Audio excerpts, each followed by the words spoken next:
નમસ્કાર. આજે આપણે વાત કરીશું આઈગોટ કર્મયોગી પરની એકદમ ફરજિયાત તાલીમ વિશે, જે તમામ શિક્ષકો માટે છે. ચાલો તો પછી આ આખી પ્રોસેસને એકદમ સરળ રીતે સ્ટેપ બાય સ્ટેપ સમજી લઈએ. તો સૌથી પહેલાં સૌથી અગત્યની વાત, આ તાલીમ પૂરી કરવાની છેલ્લી તારીખ કઈ છે? એ છે 31 માર્ચ 2026. હા, આ તારીખ બરાબર નોંધી લેજો, કારણ કે ત્યાં સુધીમાં આ કામ પૂરું કરવાનું જ છે. તો નિયમ શું છે? એકદમ સીધો અને સિમ્પલ. દરેક શિક્ષકે બસ કોઈ પણ એક ટ્રેનિંગ મોડ્યુલ પૂરું કરવાનું છે. પ્લેટફોર્મ પર હજારો કોર્સ છે, એમાંથી ગમે તે એક, બસ. તો સવાલ એ થાય કે આ આઈગોટ કર્મયોગી પ્લેટફોર્મ છે શું? અને આ જે ફરજિયાત તાલીમ છે એમાં બરાબર કરવાનું શું છે? ચાલો એને જરા વિગતે સમજીએ. સારું, તો સૌથી પહેલું કામ શું કરવાનું છે? પ્લેટફોર્મ પર લોગિન કરવાનું અને એ ચેક કરવાનું કે આપણી પ્રોફાઇલમાં બધી વિગતો બરાબર છે કે નહીં. આ પહેલું અને સૌથી જરૂરી સ્ટેપ છે. અને જો આ પ્રોસેસ કેટલી સરળ બનાવી છે, બસ 3 જ સ્ટેપ છે.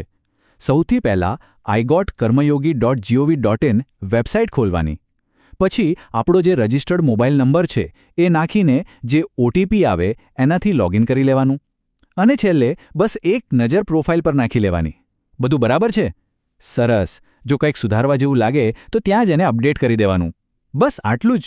હવે જેવું લોગિન કરશો એટલે સામે હજારો કોર્સની યાદી દેખાશે. મોટાભાગના અંગ્રેજી અને હિન્દીમાં છે.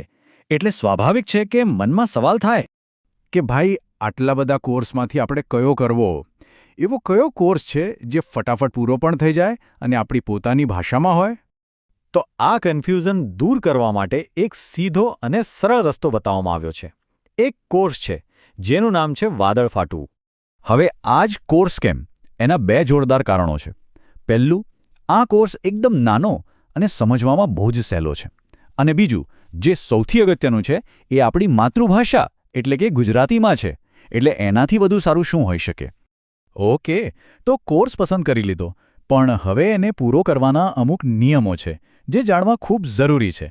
જો એ ફોલો નહીં કરીએ તો આપણી મહેનત કદાચ રેકોર્ડ પર નહીં ચડે. સામાન્ય રીતે દરેક કોર્સમાં શું હોય? જુઓ, થોડા વિડીયો હશે, સાથે થોડું વાંચવા માટેનું મટીરિયલ એટલે કે PDF ફાઇલ હશે, અને છેલ્લે એક નાનકડી ક્વિઝ હશે. હવે આ બહુ જ અગત્યનું છે. ધ્યાનથી સાંભળજો. શું કરવું અને શું બિલકુલ ન કરવું. વિડીયોને સહેજ પણ સ્કીપ નથી કરવાનો, આખો જોવાનો છે. અને બીજું, બધું લાઇનમાં જ કરવાનું છે. એક પૂરું થાય પછી જ બીજા પર જવાનું. આપણો ટાર્ગેટ શું છે? પ્રોગ્રેસ બાર પર આ નંબર દેખાવો જોઈએ 100%. અને એ ક્યારે દેખાશે? જ્યારે આપણે વિડીયોને 1 સેકન્ડ પણ આગળ વધાર્યા વગર શરૂથી અંત સુધી પૂરો જોઈશું. બસ આટલું યાદ રાખવાનું છે. ચાલો, હવે આપણે પહોંચી ગયા છીએ છેલ્લા અને સૌથી મજેદાર સ્ટેજ પર. મૂલ્યાંકન અને પછી આપણી મહેનતનું ફળ એટલે કે સર્ટિફિકેટ. તો કોર્સ પૂરો થાય એટલે એક નાની એવી ક્વિઝ આવશે. અને એમાં પાસ થવા માટે કેટલા માર્ક્સ જોઈએ? બહુ નહીં, ફક્ત 60%. જેવી જ ક્વિઝ પાસ થઈ જાય એટલે બસ 3 છેલ્લા કામ કરવાના છે.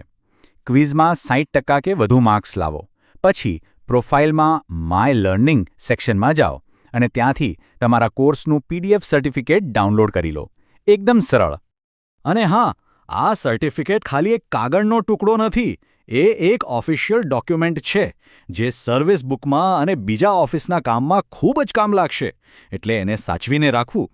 તો બસ લોગિનથી માંડીને સર્ટિફિકેટ સુધીનો આખો રસ્તો હવે આપણી સામે ક્લિયર છે. હવે બીજું કંઈ વિચારવાનું નથી, બસ શરૂઆત કરવાની છે. તો પછી થઈ જાય શરૂઆત.